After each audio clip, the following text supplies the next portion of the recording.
Hello and welcome to our webinar series of Allplan Bridge Solution Advanced Modeling. This is the first webinar of a series of 4 webinars, and it's about how to use formulas and variations. My name is Dieter Wagner. Next to me is my colleague Gottfried Grabner. We're both consultants and engineers here at Allplan Infrastructure, and we are in charge of different fields related to our product, Allplan Bridge, starting from support and consultancy over product management, application engineering, and trainings. What we would like to show you in the next hour is, you can see here on this slide. So I would like to start with a little introduction about the principles of our solution, so that to get the bigger picture of our software solution. And then we will step right into the issue about how to use variations. Also here, I would like to start with a technical background so that you understand the concept behind. And after that, we will have a closer look at the 2 main items of variations. These are the tables and the formulas. Within the formulas, there are different ways how to use them. One are expressions, and the other are special functions that we can use within these formulas. And at the end of my theoretical part, I will give you 2 application examples. One will be a variating deck width between 2 axes, and the other one will be how to apply a circular superstructure. So these are just 2 examples that illustrate the technical background that I've shown you before. And after that, my colleague Gottfried will show you within a live demo some more features and functions of how to use expressions. So he will start with a general example so that you get a feeling what is possible when using expressions, and some more application examples of how to variate tendons within a structure. Again, a practical example taken from a project of our users with a variable deck width between 2 axes, corrugated steel web, and last but not least, a really nice example about the pylon, which shape was completely defined by formulas. So that's what we want to show you today, and I will start now with a little introduction about the principles of our software. First, just to give you an overview of the capability of our software solution, you can see here a simplified cycle of the different tasks within the BIM workflow for bridges. And on the outer circle, I will point out how the particular task is solved in our software. So we start with the modeling of the geometrical 3D model in Allplan Bridge. The special thing about this in our solution is that it's completely parametrical. So you see this then on the next slides. In addition, we can already apply a 4th dimension in terms of time. So this is the construction sequence of our bridge. This has actually 2 purposes. So on one hand, you can already use this for drafting. So you get the separated system according to the construction stages in addition on your drawing files in the Allplan software. And on the other hand, that's also a preparation for the analysis. So we have incorporated a complete analysis, static analysis in Allplan Bridge. And the special thing about this, we can directly derive the static model from the geometrical model. So it's not required to input the model 2 times. So you just apply some additional definitions about bearings behavior, about material, and then you can directly derive the beam model from the geometrical model. And the parametric approach is still behind it. So at any time you can go back to the geometrical model and it will also update your statical model. Of course, then when performing the analysis, the results are forces and stresses. And based on that, we can then do our reinforcement design and design code checks.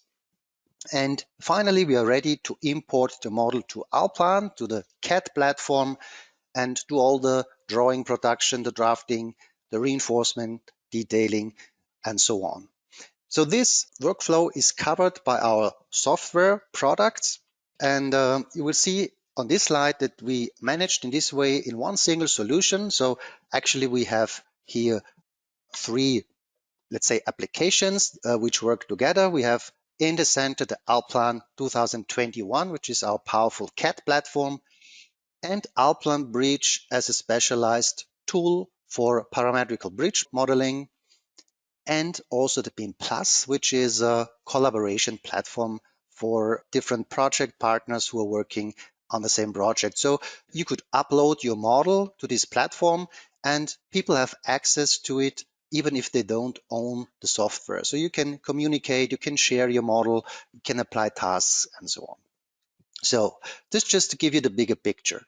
But our focus today will be the parametrical model of Allplan Bridge, and there, of course, how to apply these variations in detail by using expression and tables. To give you the background of the concept of the parametrical modeling, I would like to show you on one slide the complete workflow of modeling a bridge.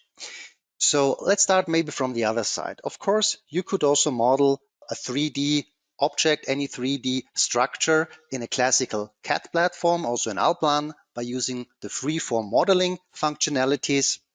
But actually, what would you have to do there? First, you would need to define some spline in space, might already be challenging. Then you would need to draw one cross section, which would be quite simple. But then if you have a variation along the axis, so the cross-section varies along your axis, you would need to copy and modify your cross-section multiple times, right? So especially if the crossfall is changing, this might already be a lot of work.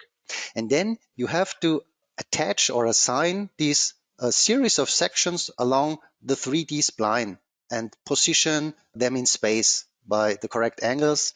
So that's, I think, also quite challenging task. And then you would need to connect them by splines. And then you also have the 3D model. And if you have any change afterwards, something changes, maybe the width of a web or whatever is changing, you need to start more or less over again. You need to apply the changes on all the sections. And therefore, our approach in Allplan Bridge is a different one. So our 3D structure is based on one single cross-section. So you can see this illustrated here in this picture.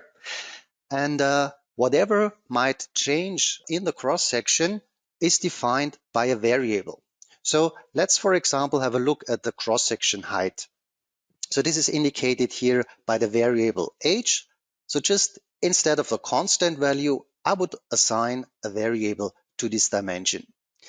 In a second step, I define in a table how the variation takes place along the axis. So you can see here on the abscissor, the stationing along your axis, and on the ordinate, the height. And this is how the variable or how the cross-section height should change along the axis. So I simply assign the table to the variable. And now the program can evaluate at each station the corresponding cross-section height and create the respective cross-section variant at this position. This process is completely automatically. That means if you go back to any dimension and change it afterwards, after you have set up your 3D model, you just recalculate and these changes are applied to the whole 3D structure automatically. And that's the big advantage. And just to mention, of course, this goes back already to the axis, which would actually be the first step. So also the axis, in fact, is parametrically, so we can define it manually or just by importing it via the land.xml file. And the cross section is linked to the axis.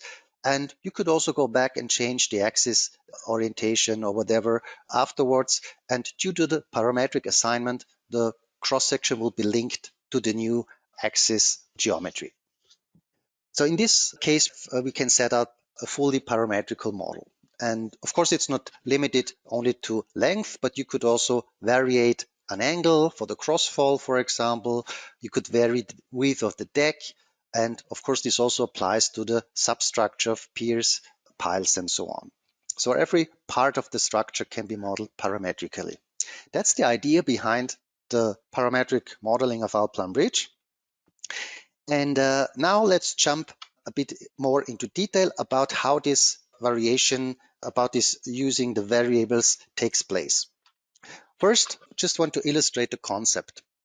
So whenever you draw a cross-section in Allplan Bridge, this is done in terms of so-called boundary lines. So the basis of these boundary lines are so-called parametric lines. They are here in the background. You don't see them, so you can draw parallel inclined lines just to get the intersection points of the boundaries of your cross-section.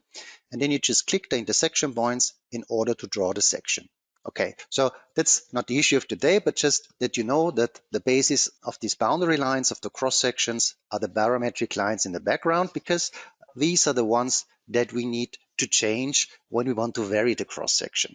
And you see this in the following animation. So let's assume we have now here cross section height that should vary along the axis of the bridge. So I would not define a constant value, but say, okay, from the horizontal coordinate axis. So of course I could relate it to any line, but in that case it makes sense to relate it to the horizontal coordinate axis. Related to that line, I have a changing height. So this value is not constant, but there is a variable assigned. Of course, I could have another variables depending from that line. Like if I want to vary the bottom slab thickness, of course, I would relate it to the bottom fiber of the cross section. And then I could have some more lines depending from it, like a constant chamfer. And now in the animation, you will see if we click the parametric line in the background and move it. So you see that the cross section now changes according to the defined dependencies of the parametric lines. So I can individually change the bottom slab thickness because it's related to the bottom fiber. Let me just start this again to illustrate. So I'm moving the line, the height is changing, the whole cross section adapts geometrically. The dependent line goes with the bottom line, but I can individually change the related bottom slab thickness. So that's the concept. Just when you set up your cross section, you need to think about the dependencies, and then you can apply the variables to the lines that you want to vary. That's the first step, actually. And the second step, now I'm jumping into the variation menu, is to define the table, how the variable should change along your axis. And this is done in an X-like input scheme. So we have 3 columns. In the first one, we have the stations. So you define the station wherever some geometric change happens along the axis. And in the second column, you apply the corresponding value. So in our case, the section changes from 3.7, so it remains constant until the station 30, and then it has a parabolic increase up to the height of 5.2 at the first pier axis. Then it has a horizontal part, it drops down again, and again increases at the second pier axis. So in that way, you simply define the table, and now we have a variable, we have a table, and in the last step, we just need to link the table to the corresponding variable. And that's happening here in the variation list of our girder. So let me just stop this animation for a second, which means I'm linking the section to my axis, and this sets up a structural member. And this structural member has some submenus where I can see always the stations along my axis. In another menu, I can see the assignment of the cross sections. And finally, in the variation menu, I can see all the variables that I have used in my cross section. So I have an axis, I have an assigned cross section. In the cross section, I have used variables, and these variables are showing up here. And per default, they have the value that I have used when I define the variable. So we see this also in the next steps. And then I can simply drag and drop and assign a table, for example, the height of the section, to a certain variable. You see the values immediately adapt in the column. I need to recalc to apply the changes also in the geometrical model. And in that way, I have applied a variation fully parametrically. And that principle applies to all dimensions in the section that I might have. So that's the general concept. And now let's step a bit more into detail and start with the first part of the variations, which are the tables. So we have already seen the principles, and now we want to have a closer look at it. As already mentioned, the first step is, of course, to set up your cross-section, draw the boundary lines at the intersection points of the parametric lines, and after that, we see that there is a sub-menu in my cross-section, and there I can create new variables. So in fact, there are also a lot of variables which are just related to the static analysis. So we can just skip them for now. So what's important for the geometric modeling is the variable of the type length and the angle, if I want to change some angle. And in fact, you can also use a percentage instead of an angle if you want to. So let's start with the length. I will create a new variable of the type length. Then it just is added to the list of variables in your cross-section, in the variable menu. You confirm the name, and then it's added here. And in the property window, you can then apply a description and already apply a value. We will see on the next slide why it is important to already apply a value to the variable. Okay, so I will also take some reasonable height of 3.7 meters. And now the variable is ready to use. In the second step, I've now created the variable, and now I click, you can see here, I click the bottom parametric line where my bottom boundary line of the cross section is linked to. So if I click this line, it's highlighted, and in the property window, all the properties and definitions are showing up. So first I see the name, it's L7, this is this line, and it's parallel to the horizontal coordinate axis. You can see this here, this is the reference line.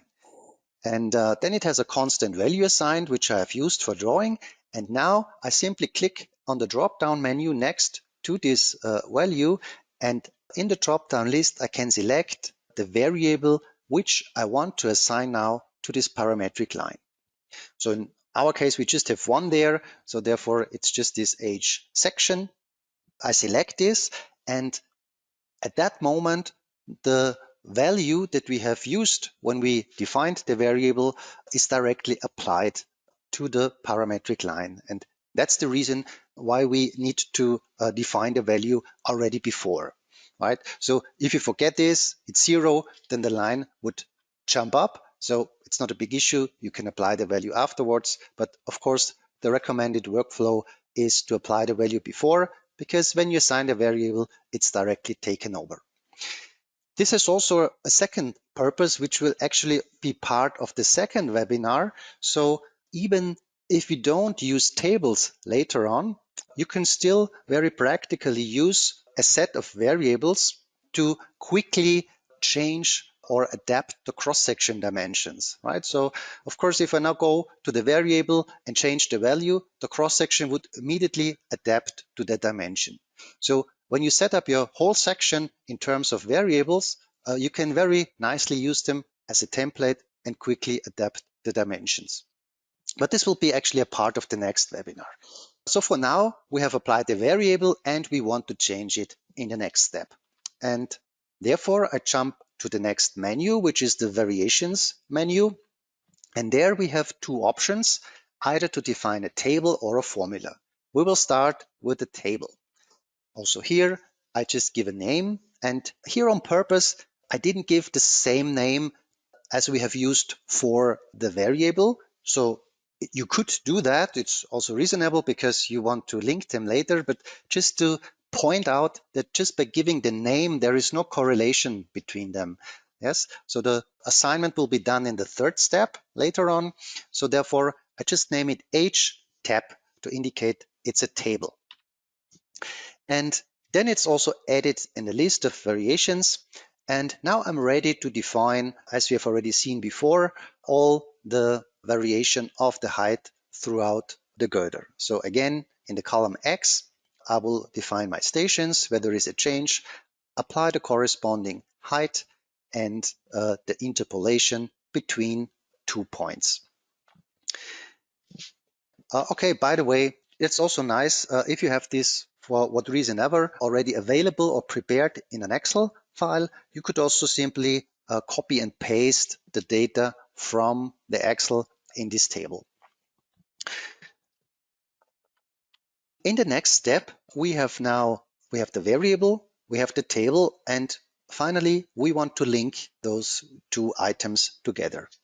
And now, as I already told before, I have created a structural member, a main girder. It's called MG. So I have linked or assigned a cross-section along my axis. And then here we have the three submenus, the station list, the assignment of the cross-section, and the variation. And this is the list where I'm in right now. And you see in this list, there shows up the variable which I have used in the assigned cross-section, H section. And up to now, it just has the value of 3.7. That's the one I have used when I defined the variable. So we have just a constant height. But now we want to assign the table to it. The table we have already prepared in the variation menu. And so I just simply drag and drop the table to this variable, and it's assigned along all the stations. We will talk in a second about this additional signs here. But you can recognize the name H_tab. And now the program can read for each station the corresponding table value and apply it at the respective position. And from that, he can create the cross-section variant. Right, that's the secret of using the tables. And I would say as a standard user, maybe you have used or realized that there are some additional signs here, but maybe you didn't take care, or maybe you were wondering what is written here. And so we want to have a closer look, as we want to go a bit more into detail of how we can have advanced use of this table and expressions. Let's have a closer look what's written here. So as we said, we realized the name of the table, and in the brackets, you see this $S. So we are actually accessing here directly something which is evaluated in the program, and therefore we need to follow a certain syntax. And S is simply the name or the variable, the internal variable of the global station. I will show you in some minutes the difference between a local and global station. So let's just forget about it now, but it's the station, in this case, the global station. And just to apply it correctly, we have this $. This is just a syntax required by the solver of the program. So what happens then when the program reads this? He knows, okay, I need to go to the defined table. And now I know that what I have defined here in the table is the global station. And from this global station, I can read then the corresponding table value. So that's also the reason why maybe you've realized that in the columns we have used X and Y. We didn't use station or whatever, because it's really a general setup of a table. So you could see it from the other way around. You are telling the program, what I've used here in my column X in my table is the internal variable, is the variable of the global station, or should be interpreted, taken as the variable of the global station. And you should just read the corresponding table values and apply it to here. So just this is a preparation so that we can further on modify and edit these items. But let's now go on to the formulas. And just to recap shortly, creating and assigning variable is also required, of course, when we use the formulas. So it's the same thing. I go to the cross-section of my main girder, create a new variable, give it a name, define some value, and assign it to the parametric line. So that's completely the same as before. This is required as a preparation. Just the second step now will be different. So now instead of a table, I will create a new formula. And after confirming the name, I will name it now H_form. It's added in the list. And in this case, there is no Excel-like sheet where I define values, but just in the properties menu or window, there is one item which reads expression, where I can define the formula. And just as a first example, I want just to simply assign the table which I have created before. So of course you could say this doesn't make sense because I can directly assign the table. That's true, but just to understand how it works, I will just assign the table to it. And now, as this is an expression, of course, I need to take care of the syntax. So I say this formula should be my table value in terms of my global stations. So if I type this in here, recalculate, before, of course, I need to do the assignment. So again, in the third step in the variation menu, again, the variable shows up as before, and the values are again constant initially. And then instead of assigning the table, I will just drag and drop the formula to here, and then it's applied again along the stations. And you can see, of course, the results are exactly the same because what's happening in the background, you can see the syntax is a bit different when using a formula. Why there is no $S?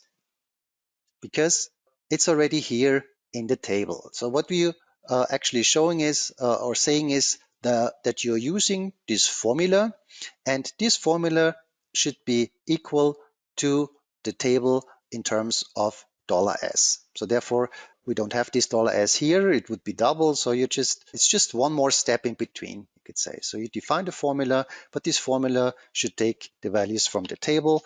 So we have the same result as before. So of course you say, okay, it doesn't make sense because I can directly assign the table, but of course there's more to come. So the first thing we can do with this is that we modify the expression a bit. So I just jump back to the definition of my expression. Still I have here the table of my cross-section height, but now I say, please don't directly take the values from this table, but divide the values by 2 and add 1.5.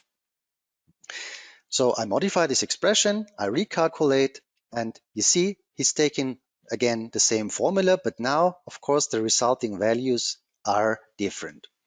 And in that way, I have modified the table values by a certain expression. In fact, using tables and expressions is just one possibility. We will see in a minute, of course, that we can also define expressions without using table values, but this is just one application example. By the way, there is an alternative usage or alternative way of using expressions. So instead of defining a formula, you could directly go to the variation menu and type the formula in here. So if you take care of the syntax, you see it's exactly the same table value in terms of $S divided by 2 plus 1.5. You just type it in here. It's immediately evaluated. You drag and drop it, or you apply it to the subsequent station using the context menu, and you have again the same result as before. So that's an alternative way.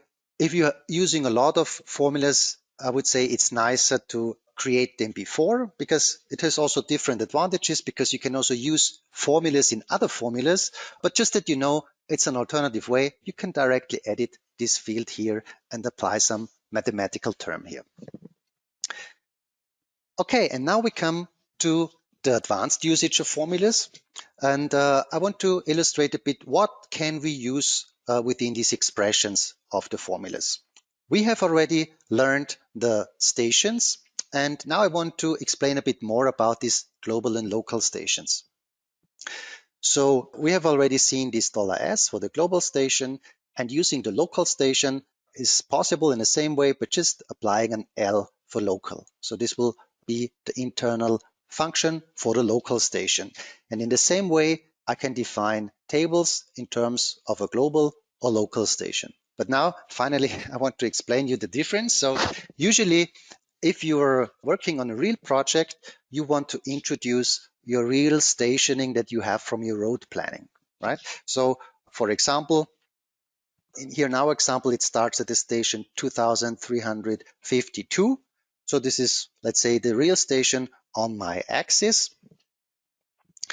And I can simply, when I apply the girder, of course, I can let this segment or this structural member, I can start it at any station. So in my case, it also starts at the station 2352, so at the first point of the axis, but of course could be at any station along the axis. So I'm starting this girder here. This is the start station of my main structure, and it relates now to the global station, because the global station is nothing more than the stations that I have used on my axis. Right? The local station would be 0 at the position where the girder starts. So you could say it here, in this case, my global station 2352 equals my local station 0. So the local station will always be 0 at the start of my segment. And this has some advantages, which I will illustrate on the next slides. So let's first focus on the global station. That's actually what we have done up to now, but just up to now there was no difference because we always started at the station 0. And at the station 0, there's no difference between local and global station. But if we were using tables in terms of global stations in the project, of course, I would need to adapt all the values here in my table. So this might be maybe not practical for some reasons. First, you have large numbers here. Second, maybe you don't even know the global stations, so maybe depends on how your data is available, but maybe it's even easier to use it just locally related to the begin of your member. But let's just focus on this. So if I'm using the global station, I need to adapt the values. Then again, I go to the by list of variations. And now finally we see a difference between the global and local stations. So you see my global station 2352 is my local station 0. But now I have defined the table in terms of the global stations. So I need to apply or assign the table also in terms of the global station. And I have the same result as before. That's what we have already seen. Now, if we using the local stations, I can just relate the table starting here from 0 at the beginning of my axis. And when I then go to the variation list, I'm now relating and referring to the local stations. And so I just need to add the L here in the argument of the table. And now, again, I have the same results because now they are related to the local stations which I've used here in the table. So as we already mentioned, this can have some advantages. As told before, you have smaller numbers. Maybe you don't have available the global stationings of your variations. And there's one more big advantage, which I'll show you on the next slide. And that's when you moving your structure, right? When for some reason, maybe your structure moves a bit. So the starting station moves a bit. In this example, I've moved it about 50 meters. So you can see here, the start station now is 2402. And now you can imagine, of course, when the global station changes, you need to adapt all the values in the table according to the new global stations because they are changing. The structure has now moved to another global station and all the variations need to be adapted. So you can imagine that you just would need to adapt them. So I'm just showing the solution when using the local station. That would be how to work around this. So if I'm using the local stations, of course, nothing needs to be changed because the local station always starts here at the station 0. And for that reasons, you can move your structure and the variations will always be moved along with the structure. That's also one advantage of using the local stations.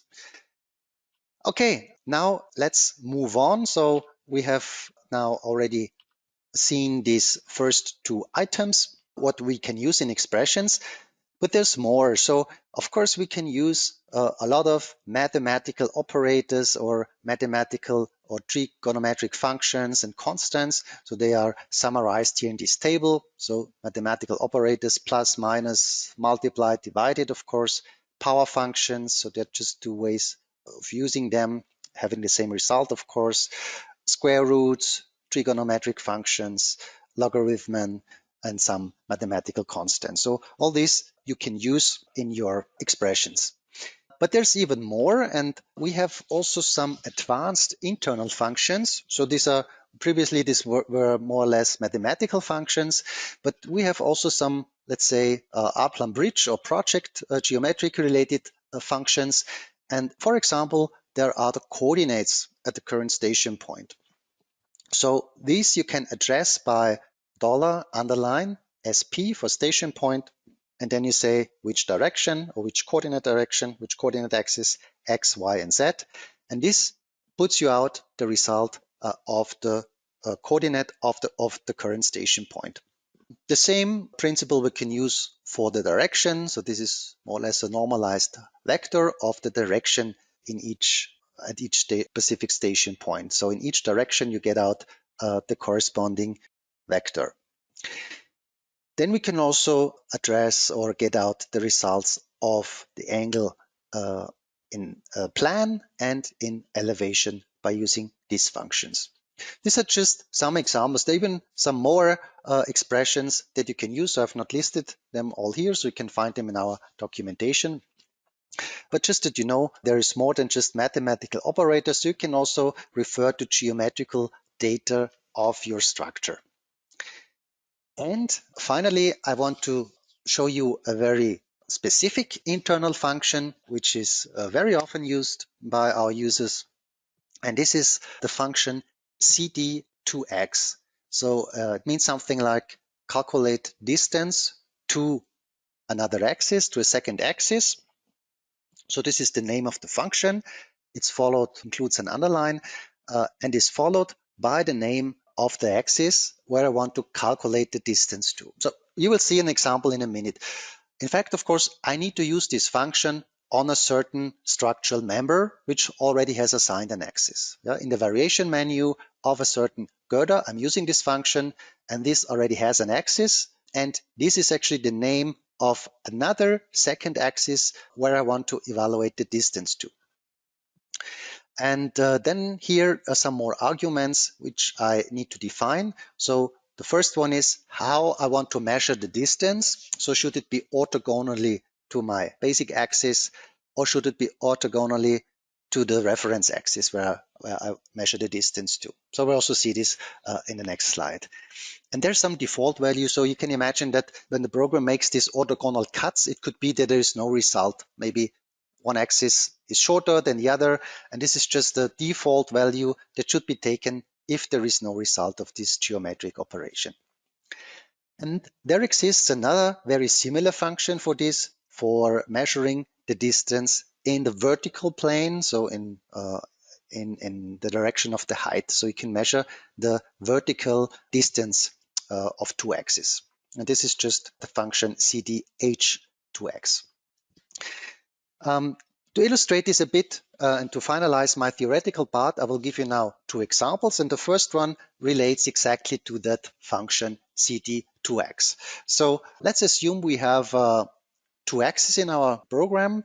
So I have in the axis menu, of course, I can create as many axes as I want to. So I need two axes. And just to point out, at that level, there is no difference between these axes, right? Of course, I, as a user, already know how I want to use them. So therefore, I've named the one main axis and the other one boundary axis. But for the program, they are absolutely at the same level. There's no difference for the program. And what I actually want to do is I have a simple plate cross section, and it has a variable width on one side. So this is actually the point of attachment. It should be here. And here on the upper side, I have a constant width. And on the lower side, so here on the right side, the width should change. And I want it to change in a way that it always ends up here at the second axis. So how can I accomplish this?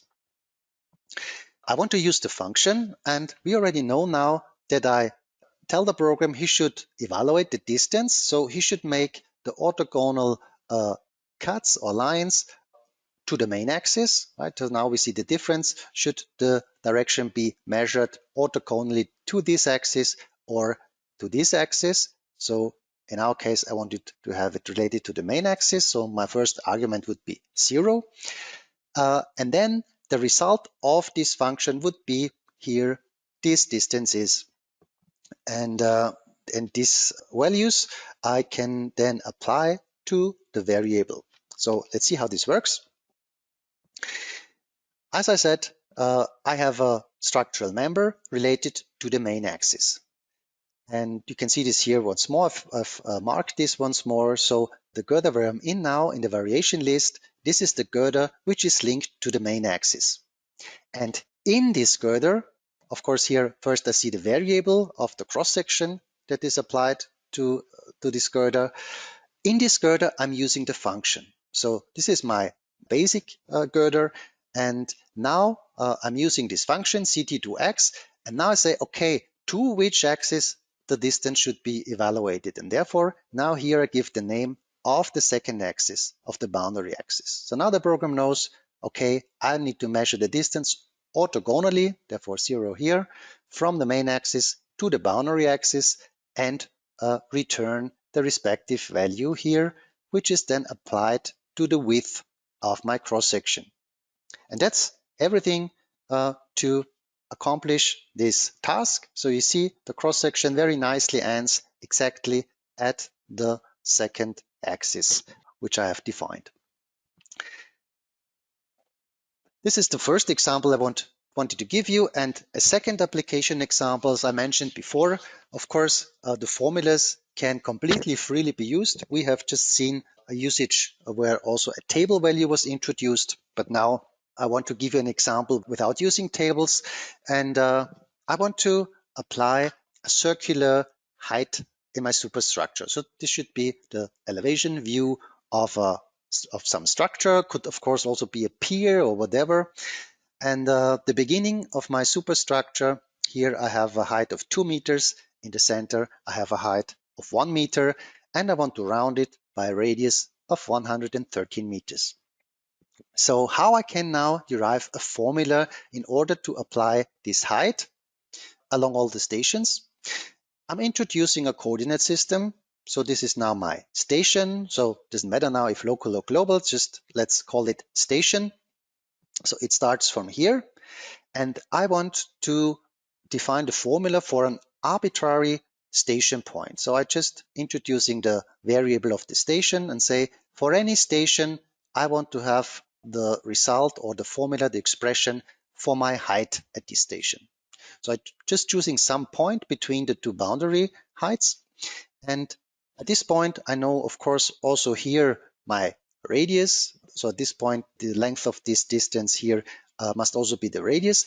And I'm introducing an angle here. So this is unknown at the moment. But with this angle, I will now derive two formulas in order to evaluate the expression of height. So the first formula will be that I'm using the trigonometric function of the sine. So I'm saying r times sine alpha equals this length here. And from this, I can then derive the first equation. I say this length here plus h must be the same length as my height here in the center plus the radius, right? So these two lengths here must be the same, and therefore I can derive this equation. And the second one, I'm just doing the cosine alpha and projecting this r here to this small length. And again, I can derive an equation and say this little length here is my station at the point 2. So this is the middle of my girder. It's 15. I name it here S2 minus S. So therefore I write r times cosine alpha is S2 minus S. And that's pretty much everything I need to derive. And then from these two formula, I can just do a little transformation. So from the second one, I can explicitly write the alpha angle and get this equation. And from the first one, I explicitly can derive my height. This is actually what I want to get. And these are all constant values. The only unknown is alpha. And therefore, I just simply input alpha into here. And that's already the equation with which I can describe the variable. So the input in Allplan Bridge would then be, if I just fill in the values, I can see the only variable is now my station. So I have an expression of my cross-section height in terms of my station. And in the program, again, of course, first I just have set up a simple cross-section, applied the variable for the height.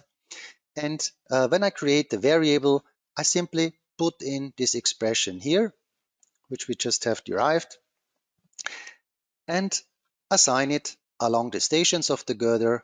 You can see now the values are evaluated starting from 2 at the beginning of the girder until the center of the girder where it is 1.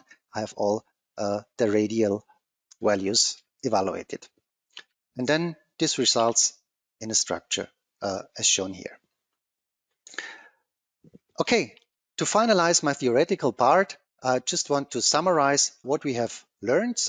But you will see some more aspects now in the practical part. We've seen that using formulas is actually a powerful tool that you can apply any arbitrary variation to whatever geometric parts of the structure. We've seen that actually the condition is that you have a variable assigned, and actually we have just used parametric lines up to now, but there's much more in the program where you can assign, or much more objects where you can assign variables. So wherever you assign variables, you can use functions and tables. So there are parametric lines, as we have already seen, and points. You can change lengths and angles, but there are also, for example, point grids, which we are using for tangent definition. We can change the radius and the thickness of boundary lines of the cross section, or do modification of boundary points like rounding, chamfers, fillets. So all these dimensions can be handled by variables and thus also by tables and expressions. There are so-called external boundaries, so where I can add another cross section in my main cross section, and I can apply the offset by variables and formulas. There are also actually offsets of the coordinate axis. I will not go into detail, but just that you know, there are really a lot of objects here where I can apply variables and thus also use tables and formulas. We have seen that tables can be used within formulas. What we will see now in the practical part is that formulas can also be part of table items. So when I define a table, I can use in the column Y also formulas. And which is very powerful, I can also use formulas within other formulas. So you can arrange a set of formulas and just arrange them and combine them as you want it. So this we will see now in the practical part. And finally, I already mentioned the special functions where we can get out coordinates, angles, distances to axis, which can also be used. Okay, sorry, maybe I was a bit too long, but if you have maybe 10 more minutes over the time, because my colleague has a lot of nice examples prepared for you. So I would like to give over to my colleague Gottfried to show you live some functionalities of how to use formulas and expressions. Thank you, Dieter. Hello, everybody.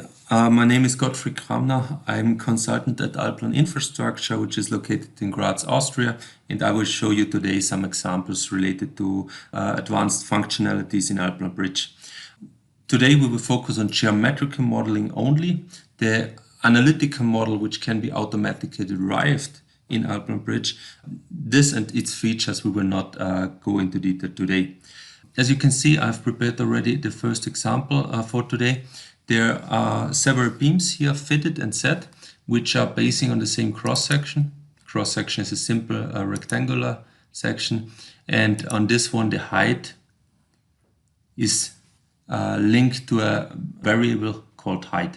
And on this height we will place in the next steps now different variations. Okay, so here I have prepared a few common ones like formula, a variation in wave formula with a static value of 1, and here is one with a static value of 10, which is in the common way applied to the first girder here on the back side, you can see, and then the static value of 10 meters is fitted onto. Also quite common, the variation form of a table with static values inside, and that form along the girder later on, when we apply it the common way, we do get this form in 3D on the girder. So in the next one, what I prepared here is what Dieter explained a bit. Also, there can be different shapes of formulas and inputted. In this case, a sinus curve is inputted. You can see here how it is defined with the stationing and with P. And if you want, for example, for a curve or function or something you want to know more, you just have to press F1 and in this case formula, search for a keyword, you find a couple of things, and under defined formulas you find more details to the individual parts which are needed here. So, okay, here's a sinus curve defined in this formula.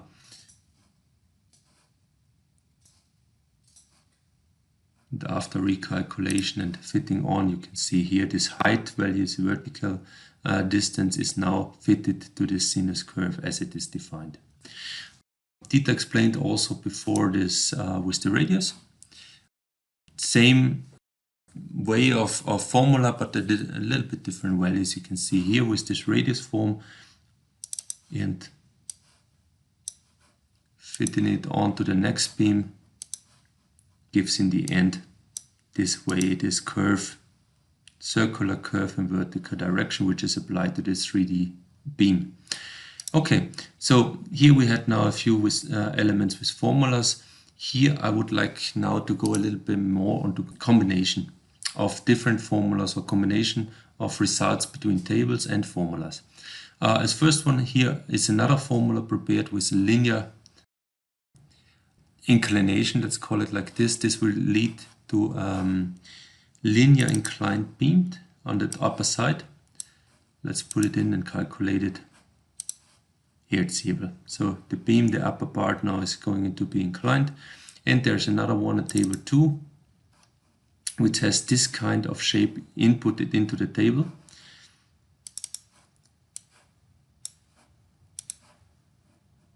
So seeing both space for here's the linear shape and here's the table itself. So, okay. Here I would like now to go in and get a bit into detail. On the table 2 we have one feature which is very different than the one at the table 1. The table 1 is fitted with fixed static values. The table 2 in this case is depending here in y direction onto these variables and formulas, actually formulas which are fitted here. So this h1 and h2 which are defined in these formulas with the value 1 and value 10 are now taken automatically over into this table 2, and the elements and the shape of this variation is fitting then directly to 1 and 10. When I go back to the source and change this value 1 to 5, for example, confirm it and recalculate it, then I can see first of all this value here in table 2 changed also to 5, but also in the 3D model this value here changed already to the 5 meter. Going back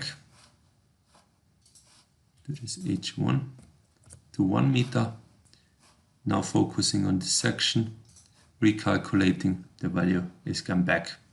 So the thing is, this is going now more in advanced. There's a basic formula defined here, and this basic formula can be used and here in the table by using here this bracket off, bracket on. So, okay, but also based on this table there can be another combination on top. On the next beam here at the front, I would like to show you a combination now of this linear shaped variation form and this table 2 variation form. How to apply it?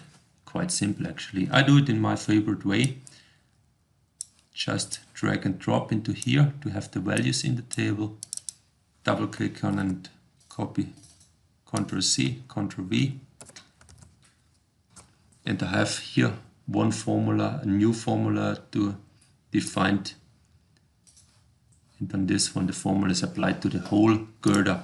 In this case it's this girder here where I've now written a new formula into the girder directly. So recalculation, and I do have a combined vertical height result which is coming from the linear and for the table 2 setup. So this is the way how I can combine it inside here in this table and right here formula into, but also I can define up here a combination formula which is now having the linear one, the radius and the table 1 values being calculated and fitting in the end. This one I can apply just by drag and drop again here into the table, and you can see on the right side the results on each station are already automatically calculated. Here in the 3D model nothing seeable yet. First we have to do a global recalculation, and then we can see what is coming out of this combination. One time to remember, it's this linear form up here plus the radius form plus the stable number 1 form here is leading in the end to this combined form up here. So these are the individual cases which I wanted to show you, but not to forget that the elements base on each other. So if we go into the linear shape in here and we go and change here for this linear beam the inclination itself to 0.2, and we do recalculate, all the elements which are basing on this linear 2 will change. So it's not only changing this girder, it will also change here and it will also change here. So you can see now how this beam, the inclination goes up for these individual parts, and all the elements go automatically based on top of each other and get the results out of it. So same is here, the stable 2 as we remember here, and the stable 2 bases on H1, H2. So if we go here and change the H2 value, for example, to 20, here you can see automatically already in the 2D section it's adjusted in the table 2 already, but here outside is nothing yet. So we have to do the global recalculation, then you will see how the elements here would change, only based on this one. So you can see this one was based on H2, this one was based on H2, this one also, and they change all just by changing one element or one value. I put it back to see the difference one more time, and you can see all the elements come back to the same height. So this is the power what is under this advanced features or behind these advanced features, but you need to be careful. It's first always preparing the base, and then on top of it, it can be calculated and fit the combination, and Allplan Bridge automatically gets in and gives the results in this way. So on the next example, we will do the same in a simple example but for tendons. So this bridge here, quite a normal cross section in the end, has point grids and tendons fitted already onto it. Here in the cross section, we'll focus now on both of these point grids, but first of all a little bit of explanation on it. The point grid itself is fitting onto a position, and from here in V direction we have an offset and a spacing in between the points, which defines in the end each of these points. So on this offset is applied and fitted to a variable called 10h, and the spacing is fitted to another variable which is called 10sv. So the whole thing is already prepared to be set up. So we have here the tendon H and the tendon SV for the 3D structural element, and now we want to do in the common manner and fit variations onto it. For the offset of the tendon, we want to apply this form to the girder, and for the spacing in between the individual tendons or the points of the point grid, we want to apply this form. So we can do this in the same manner as before. Having a look how the tendons are in this case. So far there is the point grid not variated yet, but now after recalculation we will see the offset of the tendon, how this affects it. Now going a bit here into detail, they all have the same spacing still inside, but the offset is already for the point grid variated. Now going into and applying also the spacing. To remember, this is the form of it in between the grid points. Now we can see that it opened here in the beginning, and also here on the back side it got wider between the tendons, and in between here it got closer. This is coming out of this individual spacing element. For planning, for checking, it's a very good feature, because there you can fit elements onto, you can look if there's a clashing, you can look in 3D, you don't need to check in 2D. You can look on a lot of details in an early stage of a project, or also even in a very late stage of a project where there are details to be checked. So you can see straightforward here that in the beginning where anchor blocks normally are a matter and where minimum distances are a matter, or also in between here in the field section where there is mostly to be close to each other, or also here in an overlapping zone on top of the pier. There are the elements shown, created and reviewable, checkable into detail if there is a distance or a clashing or anything happening. If there is something happening, it's possible to adjust in the variation and then can be fitted into detail again. So the tenants in the end work in the same way for the variations as the other structures which can be fitted to variations. And the next thing I would like to show the cd2x comment.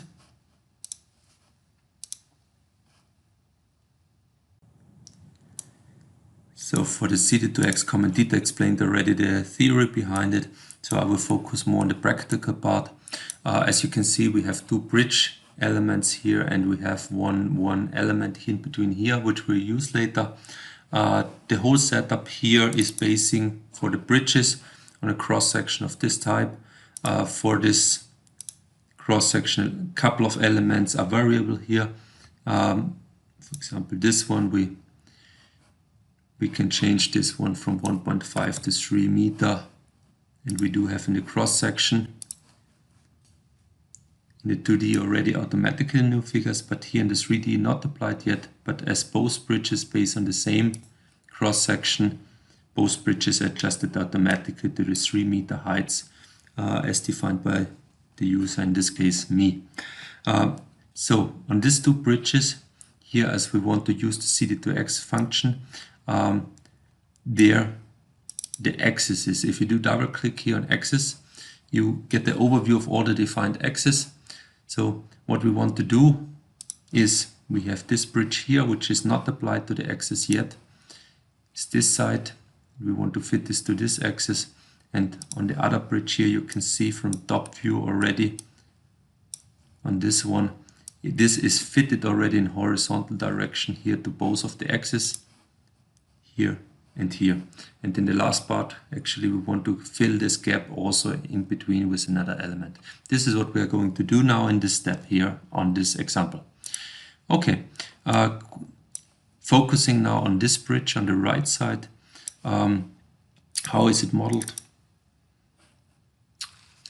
In the way that the normal cross-section is fitted up, and these borders of the cross-section here on the left side and on the right side horizontally are fitted to the axis, left and right side, and the element here on the top is in vertical direction with the cdh2x function here fitted also to the axis, and on the right side here it's not fitted to the axis in this kind in this way to this axis. So in 3D it does look like this, that is set horizontal to the left and to the right axis fitted, and vertical wise only at the left side it's fitted to the axis, on the right side not. Same thing in the table form, the 3D girder. There is the cd2x function for the left side used, there's this cd2x for the right side used, and there's for the left side it's cdh for the vertical direction used. In comparison to this one, we have the same cross section fitted to a 3D girder in the end and to a 3D structure, but there is no cd2x used here yet, as you can see here. And this I will show you now. Okay, here there is nothing yet inputted, and I prepared here already a version where this is inputted in table form. You can see here is the cd2x for the left axis, for the right axis, and then for vertical direction cdh2x left axis and fitted cdh2x to the right axis. now on this bridge section, and you can see on the results here, the horizontal view, it's fitted onto this and this axis, and in vertical setup, the CDH function is getting into use, and here on the left side it's fitted to the axis, and also on the right side it's fitted to the axis. Just by using these two formulas, it's seeable how, or these two functions actually, it's seeable how the right side bridge and how the left side of the bridge part, how different this result can be, even with using the same cross section and using a different other parameters which are actually defined in the cross section the same way, but using it in a different way with the variations. So now we have both bridges here, and now is the next thing. I want to fill this gap in between with this element. So, and this I would like to do now directly here. We have a cross section here defined. It's just like this way set up, and there are two variables placed for the vertical and for the horizontal distancing from the center. So we have here these elements here with, for example, in this case, the vertical part for the V stitch. And this thing here is still empty in the 3D structure table. And when I go in and I use now the function CD to X and CDH to X, I can apply now this element starting from here to going to this axis, first in horizontal direction and then in vertical direction. Okay, let's do it. Using the CD to X function. I do it in my personal favorite way. There are other ways also possible. I want to go to the left axis once, so just press F2, Ctrl C and Ctrl V. And then I have to put the ratio and the default value which I want to place. And I already have the CD to X left axis 1. Yes, I do have this here and apply to it whole girder. So this is the horizontal alignment, and here is the CDX function I used. And this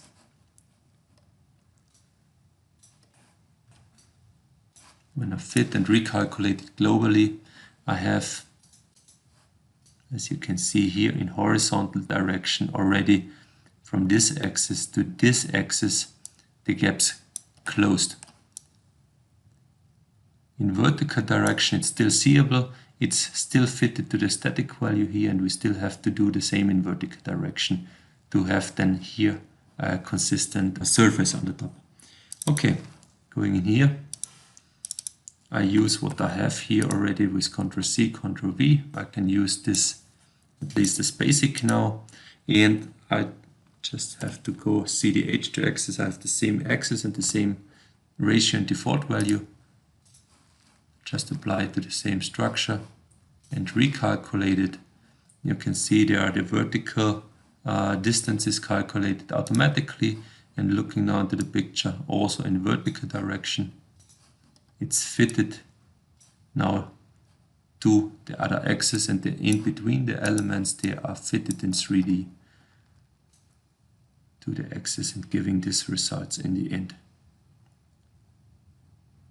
Yeah, this is what I wanted to show you on this example. The next example will show you a little bit on the possibilities how to change elements. On this example, we'll focus here on the blue sections and on the adjustment and changing of this blue section in this case.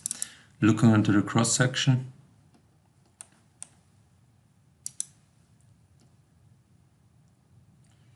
here it's seeable that we have here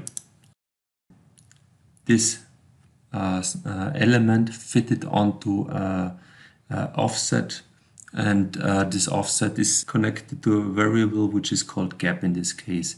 Here in the cross section, also in this 3D structure, it can be adjusted then to a certain distance in this direction, what is here shown. Also on top of this, there is this boundary So for the center axis, the offset is defined by this gap, variable gap, and the thickness of this boundary is defined here inside and also is linked to a variable itself. So at that moment, currently it's 35 centimeter defined, and if I go here and change this to 8 millimeter, automatically left and right side, this element is adjusted in the width. If I recalculate this, also it's seeable in the 3D structures. So now we have this element rather from a wall fitted down up to a metal sheet, and this is what I wanted to go for. So in order to create here a corrugated web of a thickness of 8 millimeter, first of all we have adjusted now the thickness, and in the next step we will apply and to longitudinal direction this form of variation onto this blue element.